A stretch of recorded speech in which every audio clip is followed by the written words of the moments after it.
mas você pode recuperar o dia. Agora, quando alguém rouba a sua liberdade, aí ele levou a tua vida toda embora. E mais ainda, né? Mais importante que a vida, não há dúvida que essa nossa liberdade, e a nossa liberdade, você garante um poder de persuasão. Todos os países que se transformaram em ditaduras foram precedidas por campanha de desarmamento, e a esquerda, não começou no Lula, começou antes dele, buscava desarmar o cidadão de bem. Até a imprensa do Rio de Janeiro de hoje divulga que, levando-se em conta o bimestre do ano passado para esse ano, o número de roubos a domicílio aumentou 37%. Roubo com violência, com o desarmamento, cada vez mais o bandido torna-se uma pessoa que se sente seguro no teu serviço, sabendo que não vai encontrar reação para o outro lado. E é o jornal o Globo que diz aqui na capa aqui essa questão do 37%. Mas tudo bem. O que eu estou fazendo aqui? Tá? O que eu fiz ao longo de 7 mandatos em Brasília? O que eu pretendo fazer para me apresentar para os senhores como sendo talvez uma opção no quadro político do corrente ano? Estou com 63 anos de idade, fiquei 17 anos no nosso Exército Brasileiro. Está aqui o Coronel Zuco, meu colega de farda.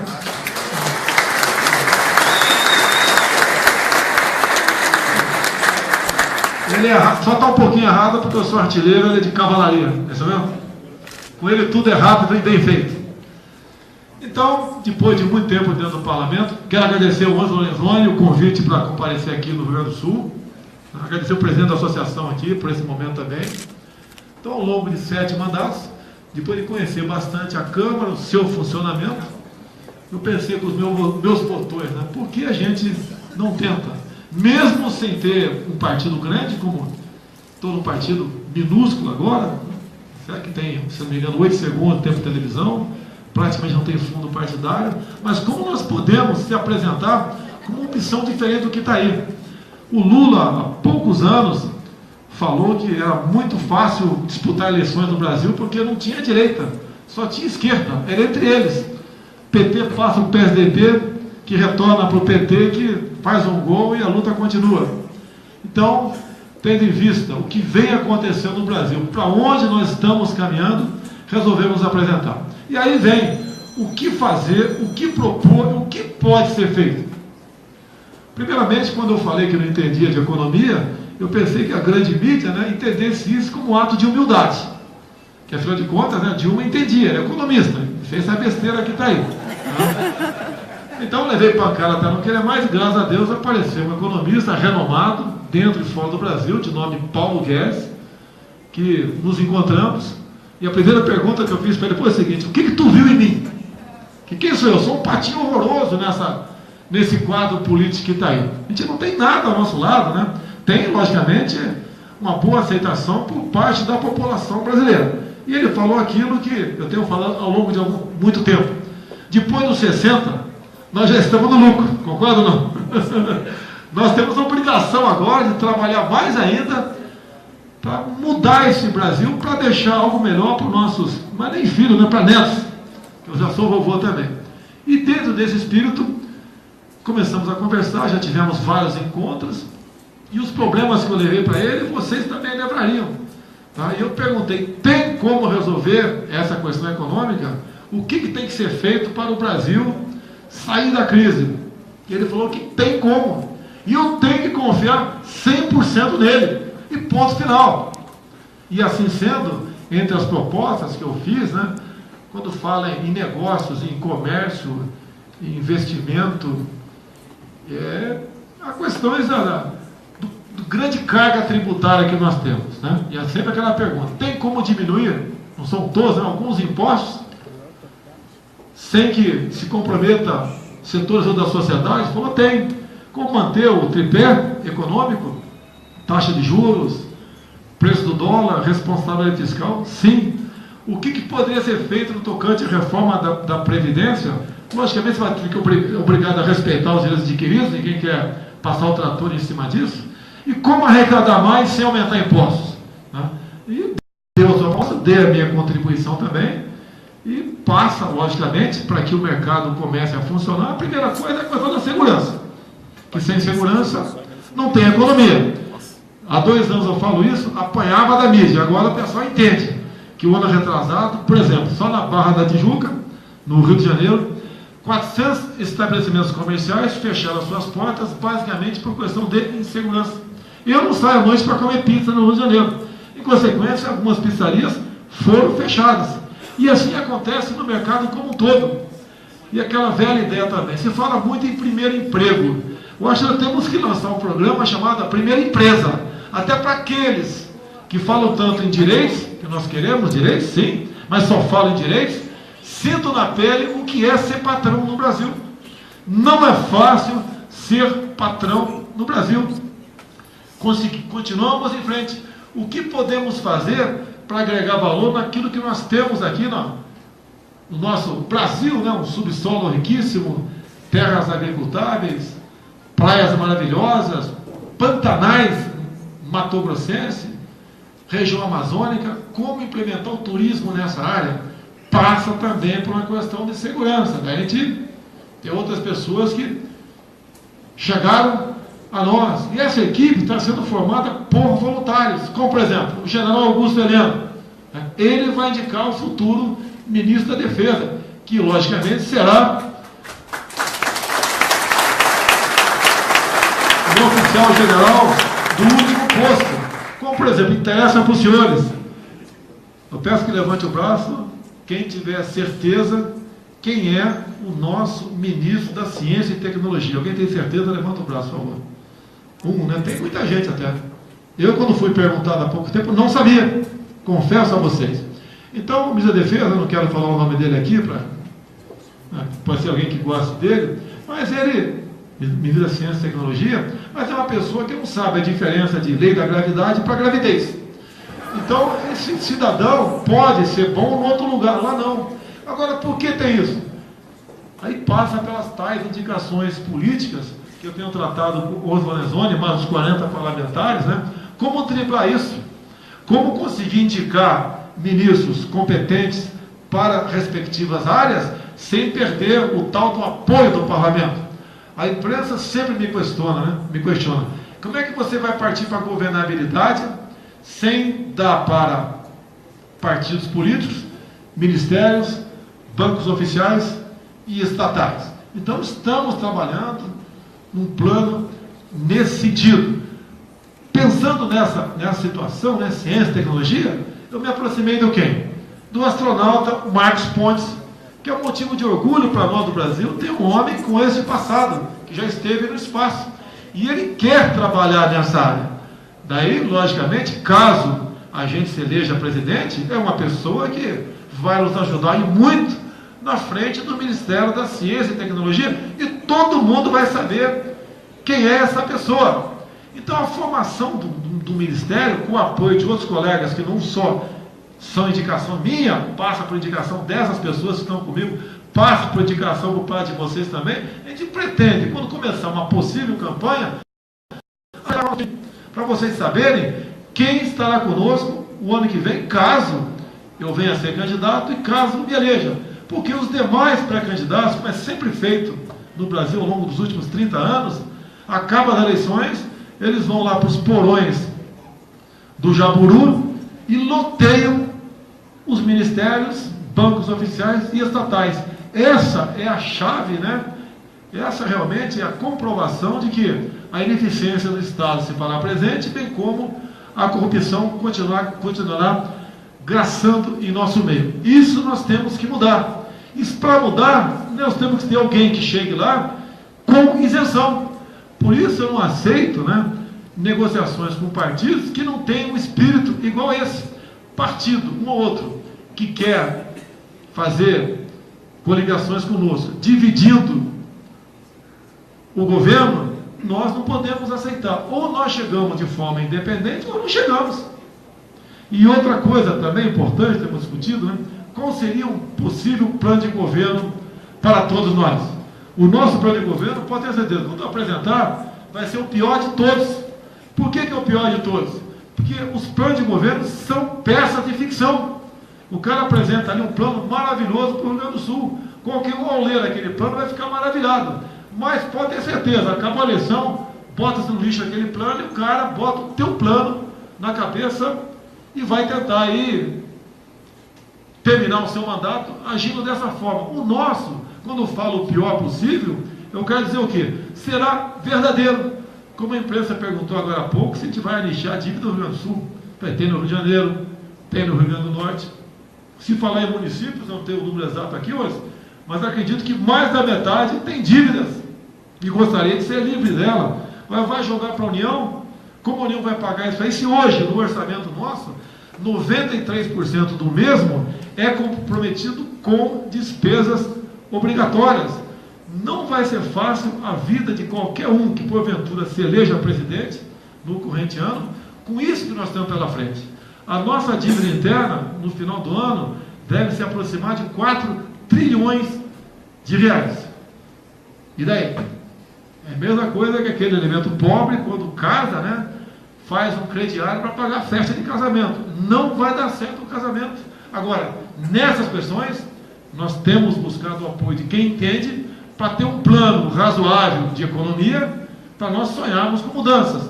Onde eu tive, com o Ângelo Lenzoni, mais o meu filho Eduardo Bolsonaro, e mais o Nishimura, que é um deputado do Paraná. Tivemos agora na Ásia, né, Japão, Coreia do Sul e Taiwan. O que nós fomos fazer lá de forma bastante rápida? Conhecer de perto como um país destruído, em média há 40 anos, conseguiram se erguer e hoje em dia são um exemplo para o mundo sem ter nada. Taiwan, alguns chamam de ilha de pedra. O que o Japão tem perto de nós? Não tem nada. A mesma coisa a Coreia do Sul, mas tiveram um plano que levou tempo, investiu maciçamente na educação e conversando com autoridades dessa área naqueles países, eles falaram uma coisa muito simples. Para nós aqui, na educação, temos seriedade. No Brasil, não. Basicamente, é uma liberdade total nas escolas, onde o garoto não tem responsabilidade nenhuma perante o seu professor. Muitas vezes o professor tem dificuldade de exercer a sua autoridade, e o currículo escolar para ser educado, que eu estou me polindo muito, né, é sofrível. Temos que mudar isso, e se muda como? Depende do parlamento brasileiro. Mas nós temos que ter fé, ter esperança e entrar em campo para começar a mudar essas coisas. O que nós temos que fazer? Eu sei que todo mundo pensa da mesma maneira.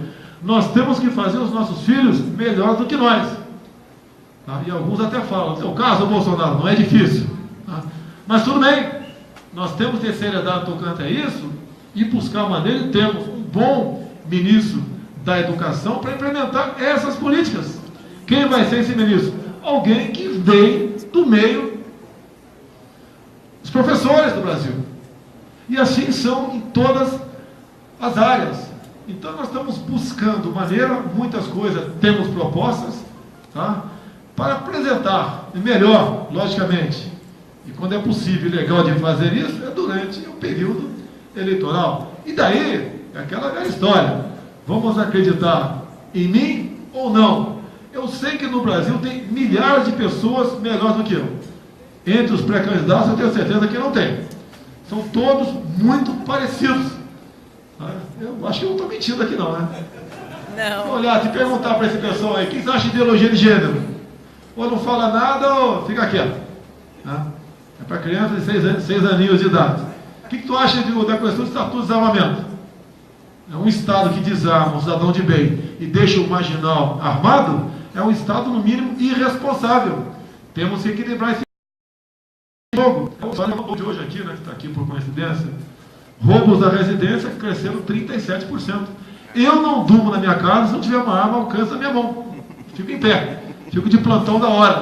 Tá? E eu acho que esse direito você tem que ter. Aquele que porventura queira dormir com uma arma em casa. Nós temos que, na questão da segurança, botar um ponto final na audiência de custódia. Até há pouco tempo, 60% em média daqueles presos em flagrante, em 24 horas é posto de liberdade. Caiu esse percentual para torno de 50%. Mas a audiência de custódia não é lei. E, no meu sentimento, é que isso não deu certo. Temos que endurecer, não só endurecer as penas são duras já. Temos que mudar a lei de execução penal. Precisa do quê? Do parlamento brasileiro. Temos que começar, junto à imprensa, conseguir apoio, né, contra o politicamente correto. Né? Na questão da segurança, dá uma retaguarda jurídica para os homens da lei. Então, isso você fazendo, você estimula o turismo no Brasil, roda a nossa máquina da economia. Temos que fazer uma política externa sem um viés ideológico. Há pouco estive em Israel também. O que eu vi lá? Fui ver agricultura no deserto. A gente começa a pensar, como é que pode ir lá, que tem uma precipitação pluviométrica menor que o semiárido nordestino, tá? Lá eles conseguiam até, além da garantia alimentar, exportar para a Europa. E quando se fala em garantia alimentar, eu tenho uma preocupação muito grande. Posso estar equivocado, se alguém me convencer do contrário, tudo bem. Tá? Há algum tempo se estuda o governo do PT e continua os estudos, talvez brevemente comece a se transformar numa realidade isso aí, vender terras agricultáveis do Brasil para o capital externo. A China é um país, nós devemos manter, obviamente, acordos e comércio com eles. Mas, a partir do momento que você começa a vender terras para a China, que é um país preocupado com isso, porque tem uma população próxima a 1 bilhão e 400 milhões de habitantes, começa a comprar nossas terras, nós estamos abrindo mão, no meu entender, da nossa segurança alimentar. Tive uma notícia, estou confirmando agora se é verdade ou não tenho certeza, né? Então deixo claro isso aí, que dos últimos empréstimos da China para a Petrobras, de 5 bilhões de reais, nós estamos pagando com 100 mil barris de petróleo por dia.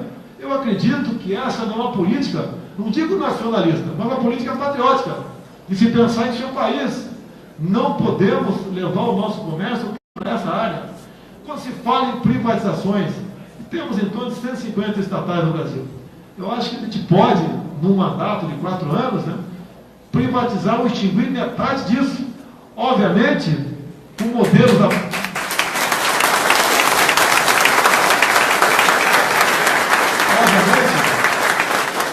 modelos apropriados. Não é privatização, porque a Embraer já está privatizada. Mas nós sabemos que a Boeing, tá, quer uma parceria com a nossa Embraer. De acordo com o modelo, temos que buscar essas parcerias. Quando eu falei há pouco de Israel, o que eles têm lá, e eu estive com o ministro da agricultura deles, eles querem fornecer essa tecnologia para nós de graça. E devemos nos aproximar desse tipo de país. Fui ver lá a questão da pesca, né? Como eles conseguem criar roubá-lo no deserto. A gente olha para o Brasil, como é que pode um país desse tamanho, a nossa pesca não significar quase nada tocante ao consumo de carne per capita por ano? Daí a gente vai para a questão do agronegócio. Há uma briga no atual governo, sempre teve, entre o Ministério da Agricultura e Meio Ambiente. Aí a sugestão, vamos fundir esses ministérios, acaba com a briga. Acredito que agindo dessa maneira, não são soluções muito simplistas, vai ter reação por parte de alguns setores, mas é o tal negócio, o presidente está lá para decidir. Não é para compor com todo mundo, tá? Em especial com partidos. É para mostrar solução. Posso ir encerrando aqui, não? Para ficar aberta a perguntas? Então, para encerrar aqui, quando se fala, por exemplo, né? Até a imprensa fez essa pergunta, tem estados aqui que arrecadam muito, mandam para a União e pouco retorna para cá, como é o Rio Grande do Sul. Agora, Roraima é o contrário. É um estado que tem tudo para ser um grande estado, né? Que tenha superávit na sua economia. E por que não tem? Questão ambiental e questão indigenista. Temos estudado isso, seria muito tempo para falar sobre essas questões, mas eu quero ir parando por aqui, até para ficar aberto a possíveis perguntas. Me desculpe a velocidade que eu falei, né? Ficar aberto para as perguntas, até para aprender alguma coisa com o senhor. Bom, pessoal, então nós vamos abrir para perguntas.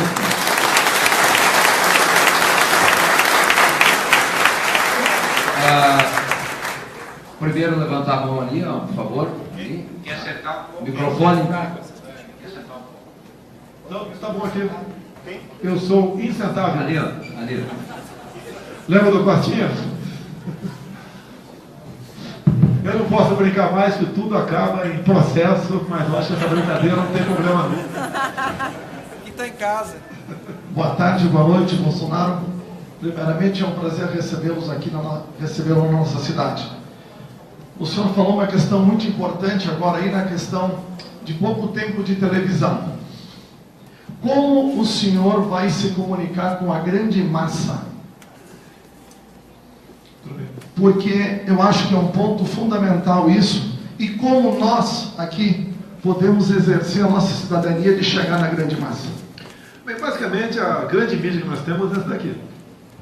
O Facebook tem derrubado algumas páginas de apoiadores nossos, derrubou o Bolsonaro opressor, né? A gente faz gestões junto ao Facebook no Brasil para tentar recuperar isso, mas isso aqui, o WhatsApp é a grande arma, apesar de ter muito fake news aqui também.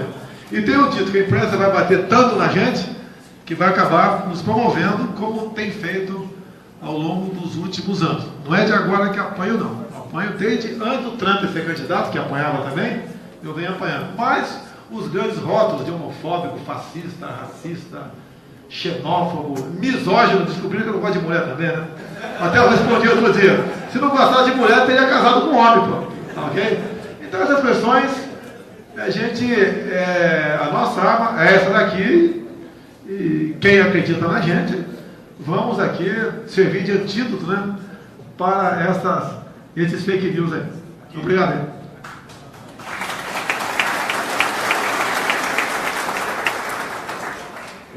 Oi, Bolsonaro, é um prazer estar falando com o senhor. A minha pergunta é referente ao armamento que o senhor falou, que vai fazer com que o cidadão se arme. Mas o senhor não acha que isso é muito perigoso, porque nos Estados Unidos isso não vem dando muito certo, porque à medida que se arma o cidadão, essa arma vai parar na mão dos assaltantes, que acabam assaltando as casas, e essa pessoa às vezes não está ali preparada para receber o assaltante, eles pegam desaprevenido e essa arma acaba voltando para o ladrão. Não seria pior ainda? Obrigado. Bem, nos Estados Unidos, morre mais ou menos, proporcionalmente falando, 7 vezes menos gente que no Brasil. Lá só não tem fuzil quem não quer. Tá? Até perguntaria para uma mulher aqui se pudesse responder. Queria fazer uma pergunta para uma senhora aqui. Você prefere ter no bolso um papelzinho escrito lei do feminicídio ou uma arma dentro de casa? Eu quero perguntar para uma senhora aqui. Eu sou mulher, arma dentro de casa. Eu sou arma dentro de mulher. casa? Tá. Então a arma é uma segurança. Aqui mesmo, roubos a casa no Rio de Janeiro cresceram 37%. Tá certo? Agora, quem não quiser comprar arma, que não compre. Obviamente, vai ter algum critério para você comprar arma de fogo. Não é você ir na esquina ali e comprar a tua arma. Ok? Mas não vai ser um critério rigoroso como é esse, que praticamente impede o elemento de possuir uma arma dentro de casa. Você tem que comprovar a efetiva necessidade, como está no estatuto, o critério tem que ser subjetivo. Agora, repito aqui, o Estado que desarma vocês, tá? E não desarma o bandido, é um Estado irresponsável, que quer botar a culpa no malandro cometer crime em vocês. Lá no Rio de Janeiro, até assalto a filho desempregado de madrugada é fuzil. E nós não queremos botar fuzil para vender, para vocês comprarem no mercado. Arma de fogo sim, para quem quiser, com alguns critérios. E todo mundo que tiver uma arma legal em casa, ele não quer fazer besteira. Acredito que diminuirá em muita violência no Brasil o elemento sabendo que pode encontrar uma reação naquele lar, ou num carro, ou assaltando um transeunte, sabendo que mais gente com critérios tenha o direito à posse de arma de fogo também. Agora, eu ando armado. Por que você não pode andar? Hã? Com algum critério. A minha vida não é diferente de vocês. E grande parte de nós aqui não queremos ser cordeiro na mão de lobo. Eu prefiro morrer atirando do que morrer como um cordeiro.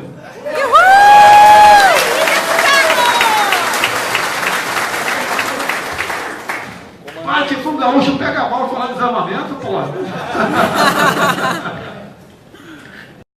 Boa noite a todos. No atual modelo de gestão, existe o loteamento de ministérios para que haja uma governabilidade. o senhor advoga ao contrário disso e eu acho que é extremamente importante se o senhor conseguir viabilizar isso no governo. Mas tu não acredita que seja um problema tu conseguir aprovar coisas se tu não tiver uma Câmara dos Deputados a teu favor ou um Senado que esteja contigo? Isso não poderá ser um problema? Olha, não estou pregando aqui que a gente deva dar as costas ou bater de frente com a Câmara ou com o Senado. Pô, nós temos que cumprir a Constituição. Nós somos os 3 poderes são independentes. Eu te respondo, né? Qual outra forma da gente governar o Brasil, tá? Se não sei essa que eu estou falando? Será que tem que ser no escondidinho, lá nos porões do Jaburu, conversando com homens da mala? O meu ex-partido, tá certo? Mandava na Petrobras. Até o querido Alberto Youssef, por ocasião do seu depoimento, está no YouTube, ele diz que apenas 3 parlamentares, né, do meu partido não foram na Petrobras. Isso é uma preocupação. Se eu pegar no YouTube o Joaquim Barbosa, quando ele foi relator do tal do mensalão, ele falou que na base aliada do governo, apenas Jair Bolsonaro não foi comprado pelo PT. Eu acho que isso aí tem que ser uma coisa para se orgulhar. Por ocasião do apoio da JBS, que colaborou via partido para 1.428 candidatos em 2014, apenas eu devolvi os 200 mil. Não foi lavagem de dinheiro porque eu recebi do partido, não foi da JBS. Devolvi para o partido e peguei depois do fundo partidário. Agora, fazer polícia dessa forma, eu acabei de falar Sérgio Moro aqui, eu quero um dia, se o Sérgio Moro concordar, tomar um café com ele, tomar um refrigerante, e não ficar respondendo pergunta para ele. Que o caminho para responder pergunta é esse tipo de governabilidade. Governabilidade passou a ser sinônimo de barganha. Falaram agora há pouco, você pode ser caçado. Eu não vou ser caçado por omissão e por corrupção. Será que eu posso ser caçado por tentar fazer a coisa certa? Eu não posso ter medo disso. Eu não posso, o presidente não pode ficar submisso ao parlamento brasileiro. O Temer só não foi para o espaço porque ele entregou tudo para o governo. E continua a mesma bandalha do PT, continua agora acontecendo. E deve vir o 3º processo contra ele. Se a gente tiver um bom apoio popular, eu tenho certeza que dá para te vencer isso. E eu pretendo ser aquela pessoa que vai buscar o ponto de inflexão para a política brasileira. Para mim, prezado colega, é muito mais simples eu ser candidato à reeleição no Rio ou para o Senado. Sou eleito sem sair de casa, dado a situação que eu cheguei de aceitação junto à opinião pública. Mas, pela minha situação, eu estaria enganando Vossa Senhoria. Por isso que eu estou me aventurando desse lado. Problemas? Teremos. Mas imagine eu sentar na cadeira presidencial, ver seu Renan Calheiros e falar: ô presidente, eu quero o Banco do Nordeste. Eu vou dar para ele o jabá. Ok? Ou lá o Leonício Oliveira, que já vem me criticando também. Queria uma outra coisa qualquer. Ok? O seu Jucá. O elemento é líder dos últimos governos de 20 anos e tem seu estado numa situação de penúria, que nem energia elétrica tem. Não tem nada. Negociar o que com esse cidadão? Não dá para negociar isso aí, porque eu estou negociando que não é meu. Se o Brasil fosse meu, eu poderia negociar a administração de vocês. E a consciência que nós temos que ter é que o patrão são vocês. O senhor tem que ter respeito para conversar com uma autoridade, mas a autoridade não é o patrão dos senhores. Okay? Vocês que são o nosso patrão.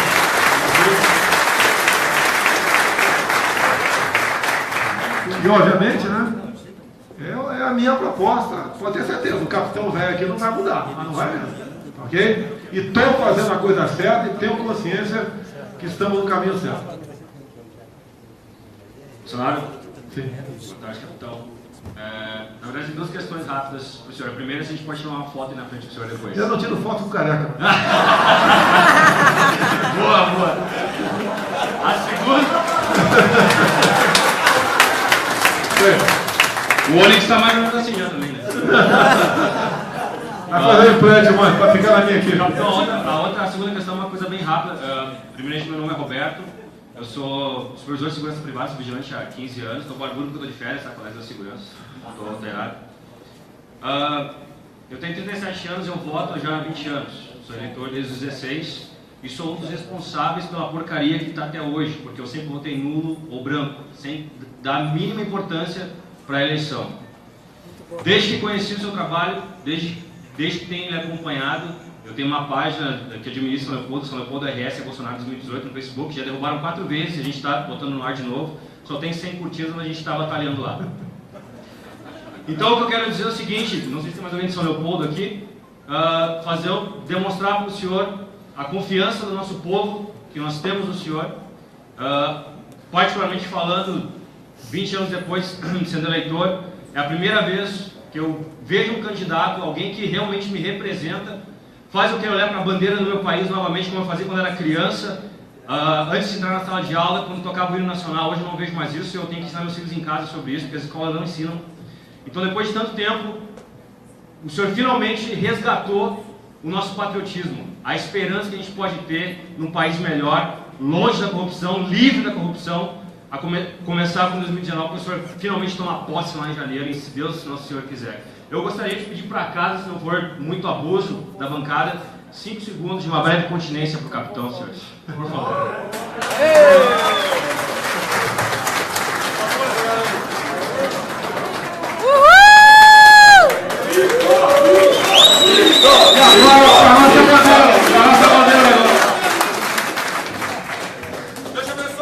Obrigado aí. Depois te paga 10 lá fora. Valeu.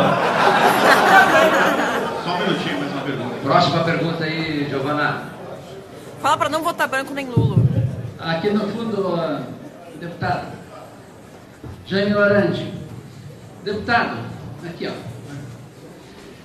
Ensino sobre a ética. A volta aos currículos escolares da educação moral e cívica, do civismo, respeito à autoridade com responsabilidade, liberdade com responsabilidade, direitos e deveres em equilíbrio, isso volta para os bancos escolares? Eu estou com 63. Qual é a tua idade? Eu estou com 63. Qual é a tua idade? Legal, tá. Mais ou menos a minha idade. Eu estudei na cartilha Caminho Suave. Alguém estudou na cartilha Caminho Suave aqui? Cada lição tinha uma lição de vida para todos nós. Estudou, né? Tá certo? Eu sou do tempo que no caderno tinha a bandeira do Brasil, tinha o hino nacional, o hino da bandeira, tá? Tinha educação moral e cívica, o SPB, e isso nós temos que voltar a botar na escola. Professor,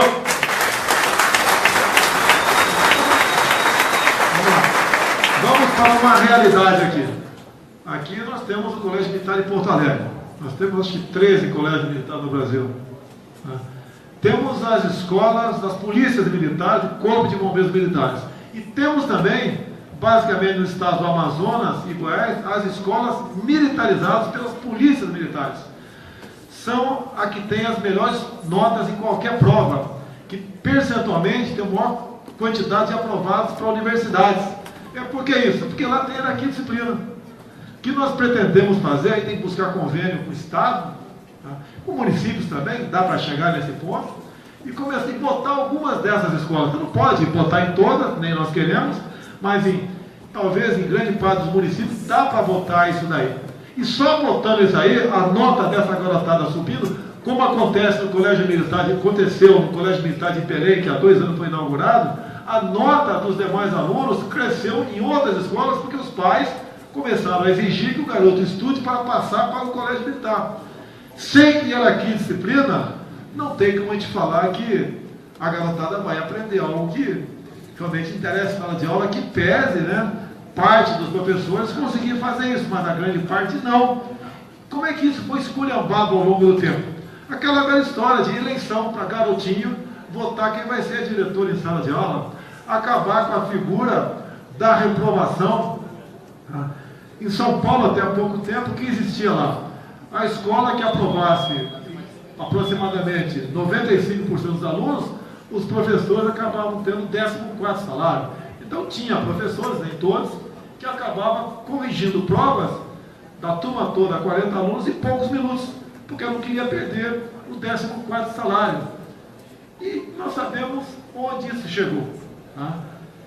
E no meu tempo, se levantava quando o professor ou a professora entrava em sala de aula. Eu tenho que buscar resgatar isso. É fácil? Não é fácil.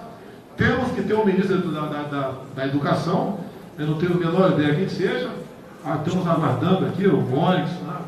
Quem poderia ser essa pessoa que, usando uma figura de linguagem, tem que entrar com lança-chamas lá no Ministério da Educação e botar para correr o Paulo Freire.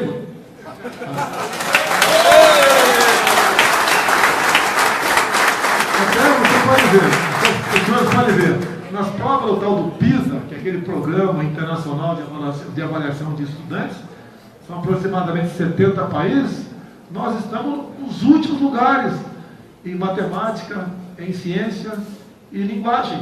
Se perguntou há 3 anos para a garotada da 9ª série, em média 15 anos. Regra de 3. $1 vale R$3, $4 vale quantos reais? 70% errou. A mesma coisa interpretação de texto em ciência. E quando nós fomos com ônibus aqui, lá para a Ásia, e fomos conversar com ministros da educação desses países, fomos em sala de aula, a gente vê no próprio semblante da garotada, que aquela garotada tem futuro. Mas se for para o nosso lado aqui, poucos garotos têm futuro no Brasil. Isso tem que começar a ser mudado e resgatar, obrigado pela pergunta, aquilo que tínhamos há 40 anos atrás. Muito melhor disso que nós temos hoje em dia.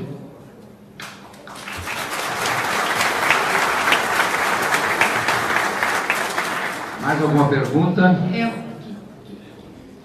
Boa noite, meu presidente, meu futuro presidente, quem sabe meu futuro sogro. Um casado e 3 solteiros. Pode escolher. Opa, eu achava que era só o Dudu, mas ok. Não, tem o Flávio e tem um tal de Jair também, que é o 04 aí. Que ninguém sabe, né? Bom, a minha pergunta é a seguinte: o que, no seu plano de governo, qual a melhor ação a tomar para exterminar com o tráfico de drogas e qual o seu plano para dependentes químicos? Primeiro, começar pelo final. Você tem que dar atenção a quem caiu no mundo das drogas, buscar uma maneira de recuperar. Tem, em grande parte, as igrejas evangélicas, né? Tem outras entidades que participam disso também, não tem qualquer participação do Estado, mas é um tratamento caro e pouca gente sai das drogas. Então, o caminho melhor que tem a fazer, né? Lógico, não esquece essa área, é a questão da prevenção. Quando se fala em fronteiras, o Exército tem que tomar conta. São 17 mil quilômetros, não é fácil. Mas se nós tivermos uma política para as fronteiras, como o americano tem, e olha que tem uma fronteira bem menor do que a nossa, tem que você diminuir a entrada de drogas no Brasil. Acabar? Não vai acabar. Agora, não passa pela nossa cabeça qualquer possibilidade de legalizar as drogas no Brasil. Aê! Uhul! Esse é comandante! Boa noite. Primeiramente, é um prazer poder fazer essa pergunta para ti. Eu tenho 15 anos, vou fazer 16, dia 1º de maio, vou fazer meu título até dia 9, para poder votar no senhor. E tem 2 coisas que eu quero falar. A primeira, tu não quis tirar uma foto com ele porque ele não tem cabelo, que eu ainda tenho bastante. E a segunda é que eu estava vendo uma entrevista sua no Pânico na rádio, né, no caso, e que tu falou que achava que não era problema ter apenas 10 segundos na televisão. Eu até concordo com o senhor, mas tem muita gente, na minha opinião, que te apoia na internet que não vai poder votar. Então, tu acha que isso vai ser um problema? Tu acha que isso tu vai conseguir, sei lá, poder ter mais votos de jovens? Então, o que nós não queremos é fazer um acordo com o partido, depois ter que entregar o Ministério de Ciência e Tecnologia, entregar a diretoria da Caixa Econômica para aquele partido mesmo que a gente não quer. A gente prefere não chegar do que chegar devendo lá e enganando vocês. Nós temos que correr esse risco. Tá? Eu acho que dá para a gente fazer isso. Eu tenho notícia de gente do interior do Brasil, até do Nordeste, que é uma região ainda muito simpática ao PT, tá, mas está diminuindo isso, em locais que basicamente não pega, não tem telefone celular, tem dificuldade, e temos uma certa aceitação nesses locais. Eu acho que até lá dá para a gente ganhar simpatia, mais do que isso, a confiança dessas pessoas. Porque os ataques não é que vão continuar, eles vão se avolumar. Qualquer brincadeira que eu faço, eu evito fazer brincadeira, até obrigado pela brincadeira do Careca, ele não reagiu, né? O pessoal potencializa. Eu dei uma semana uma entrevista para um jornal do Espírito Santo. Até não compareceu ao evento segunda-feira, porque lamentavelmente meu chefe de gabinete, também um capitão do Exército, 20 anos comigo, faleceu. Tá? Era mais que um funcionário, era um irmão, e por vezes, por ser mais velho do que eu, até um pai. Até não fui lá. Mas falei sobre a questão de arma nos Estados Unidos. A pergunta foi essa. Lá, em muitos estados, cada estado faz grande parte das suas leis, né? Eles estão armando os professores de escolas. E perguntou o que eu achava disso. Falei, olha, eu nos Estados Unidos, se eu fosse presidente, sugeriria sim que os professores se armassem. Porque esses fascínoras vão nesses locais onde não tem armas. Manchete de jornal: Bolsonaro quer armar professores no Brasil. A gente vai continuar, ele tem que responder. Bolsonaro tem uma funcionária fantasma em Angra dos Reis. Tá? Daí, quando eu fui surpreendido pela notícia, ligo para Brasília, capitão Jorge, né? Jorge, como é que está a situação da funcionária Valderice, que não foi encontrada lá no local de serviço dela? Ele falou, olha, de acordo com o boletim administrativo de dezembro, ela está de férias até final de janeiro. Então não é fantasma. Aí não cabe a mim saber onde ela está. Ela vai para onde quiser, para dentro ou fora do Brasil. Mas a Folha de São Paulo vai que tem uma funcionária fantasma no gabinete. Tudo bem. Ou também que eu tenho uma mansão em Angra dos Reis que vale 10 milhões. Eu vou ganhar muito dinheiro se alguém me der 1 milhão agora aqui, eu estou vendendo a mansão lá. Vai 2 apartamentos na Barra de Tijuca que tem um valor de 5 milhões cada um. O MP em 2015 investigou, foi atrás, que eu sou um elemento que eu não posso sonhar em fazer algo errado, eu não penso fazer, tem que tomar um cuidado específico. Foi lá e disse que os valores de compra na época, dada a situação, etc, é compatível. Assinado, Rodrigo Janot. A Folha ignora e bota para frente o negócio. A Folha diz que eu estou rodando o Brasil gastando verba da Câmara. Não diz que o ano passado a minha verba foi de 400 mil. Gastei metade. Não recrimino quem gastou ela toda. Cada um responde pelos seus gastos. E não tem usado o recurso da Câmara para viajar. Mas diz que uso. Eu tenho que explicar. Agora, até que estivesse usando, é um direito meu, porque eu não estou em campanha. E como deputado federal, eu devo satisfação a todo o Brasil. Eu não sou deputado estadual e nem senador que cuida do seu estado. E isso seria legal. Mas eles jogam, te acusam, e eu tenho que passar explicando que aquilo não era verdade. Graças a Deus, o garoto perguntou agora há pouco, temos a internet aqui que nos dá essa possibilidade de rapidamente desfazer isso daí.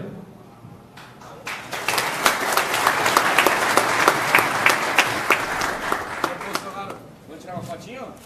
A foto hétera? Outra pergunta. Por favor. O senhor aqui que decide se tem mais perguntas ou não. Pode ter o comando aqui. Como é que é? Nós vamos abrir para mais uma pergunta. Mais uma, depois faz o encerramento, né? Isso aí. Senão nós vamos atrasar o outro evento. Bolsonaro, boa noite. Apenas para reforçar e colocar algumas coisas. Em primeiro lugar, nos Estados Unidos. Nos Estados Unidos, a compra da arma é livre. Qualquer um pode ter, a gente sabe disso. Aqui no Brasil é proibido. Aqui no Brasil nós temos 60 mil mortes por ano. Nos Estados Unidos nós temos 5 mil. Armar o cidadão de bem é uma obrigação do Estado. Quem é de bem pode ter a arma que quiser em casa, que não vai fazer besteira. Se falou em governabilidade aqui. A governabilidade se adquire em primeiro lugar com a confiança do povo. Posso dizer para vocês, porque eu tive um tio que foi ministro. Ele passava todos os fins de ano aqui no Natal, o Higino Corsetti, ministro das comunicações. Uma vez eu perguntei para ele, mas tio, o senhor é um colono como nós, tenente-coronel do Exército, assume o Ministério das Comunicações, aquele rolo que é Brasília, se sabe que essas concorrências estão todas viciadas, como é que isso se conduz? Afinal de contas, nós somos dos nossos aqui. Ele disse assim, quando todo mundo sabe que lá em cima é sério e é para valer, 80% da corrupção é extinta na hora. Os outros 20% são coisas que não conseguem se segurar, ou pelo menos tem que se cuidar. Terceiro lugar, sobre o problema de drogas e segurança no Rio de Janeiro. Algum candidato tem que começar a falar na causa. Alguém tem que dizer, sociedade, vocês têm que cuidar dos vossos filhos. A família é responsável, porque se tem droga, tem mercado, tem traficante, é porque tem mercado. Isso tem que ser atacado, lógico, a longo prazo com educação. Mas alguém tem que dizer e chamar a atenção de que o problema das drogas começa na família. Bom, apenas algumas coisas que eu queria colocar. Gostaria de lhe dar uma ideia acerca de como combater e como dar segurança, agregar segurança, principalmente a quem cuida da segurança. Nós temos a Comissão dos Direitos Humanos. Nós precisamos estruturar uma Comissão dos Deveres Humanos, que dê segurança ao policial, a todos que tratam, que dê a garantia jurídica. Politicamente é uma comissão que vai atuar como a Comissão de Direitos Humanos, mas pensando do lado da vítima, e não do lado, como é hoje, do bandido. Essa é a sugestão que eu gostaria de lhe dar. Pessoal, estou finalizando aqui, que é a última pergunta já, e a gente está indo para o próximo lugar, onde o Jair vai fazer um outro evento. No comecinho desse evento, no comecinho dessa live, eu não consegui entrar ao vivo porque na hora minha internet falhou, e a primeira coisa que o Jair comentou foi a prisão, a determinação da prisão do ex-presidente Lula. Então ele começou esse discurso falando que nós tivemos hoje uma boa notícia, que foi a decretação da prisão do ex-presidente Lula. Vocês não vão ver, porque infelizmente na hora que eu cliquei para começar o ao vivo, não deu tempo de pegar essa fala dele. Mas a plateia ficou bastante feliz aqui em Caxias do Sul. Por onde a gente passou hoje o dia todo, realmente o Jair teve uma recepção muito calorosa, diferenciada, e a gente quis mostrar isso para vocês aqui na página da Joyce. Meu nome é Carla Zambelli e, enfim, vocês vão ficar aí com as notícias da página da Joyce, logo logo ela entra com o jornal, e a gente quis mostrar para vocês um pouquinho de um dos pré-candidatos à presidência, Jair Bolsonaro. Um grande abraço, fiquem com Deus, tchau, tchau.